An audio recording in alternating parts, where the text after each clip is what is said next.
In this presentation, you will be informed about the STMA Q-Comp plan and how it fulfills the requirements of the new teacher evaluation law. 2 years ago, the teacher evaluation law was written to go into effect the 2014-2015 school year.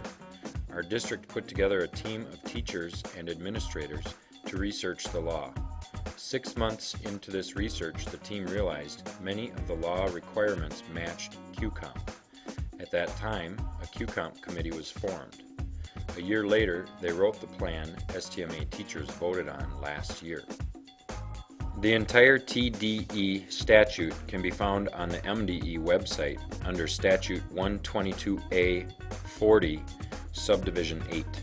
The law requires a 3-year review cycle with an administrator, a peer review process, peer coaching, or participation in a PLC.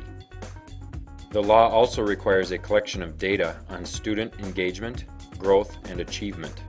Teachers must have an individual growth and development plan and be given an opportunity to create a portfolio. Our current Q-Comp plan at STMA meets all of the necessary requirements of the TDE statute. The law requires 65% of the overall evaluation to be based on observation.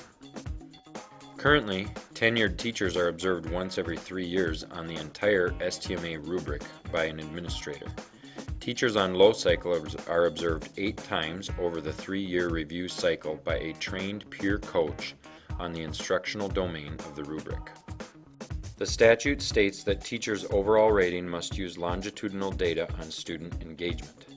Currently, both administrators and peer coaches are tracking whether or not teachers met the proficiency standards of student engagement in each of their observations over the 3-year cycle.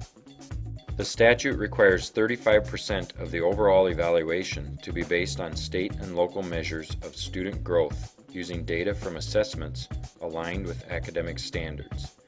At STMA, teachers have written their individual growth plans based on student achievement. Our teachers are meeting both of these requirements through the professional growth plan by tracking progress and collecting data over the 3 years on each of their goals. As you can see, our current Q-Comp plan meets the requirements of the TDE statute. In addition, teachers have the opportunity to earn Q-Comp performance incentives. Without Q-Comp, those incentives would not be in place. The Teacher Development and Evaluation Plan, however, would continue to be in place as it is a Minnesota state statute.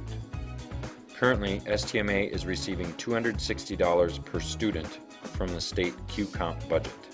This money is used to implement our Q-Comp plan, pay peer coach salaries, and pay up to $1,600 per teacher in performance incentives. Without Q-Comp, it is uncertain how much, if any, money would be given to schools to implement the TDE statute. More information from MDE will be available sometime in February. It is highly encouraged that teachers educate themselves as much as possible about Q-Comp and the Teacher Development and Evaluation Law. If you have questions, ask your local union rep or your peer coach. All teachers will have the opportunity to vote on the renewal of the Q-Comp program next week. Please remember that according to the recent changes made to our local union bylaws, we need a simple majority, 50% plus 1 vote of our total membership to approve a measure. This means we need 186 of the 370 certified staff members to vote yes to approve Q-Comp for the following year. Remember, if you don't vote, your vote will be counted as a no.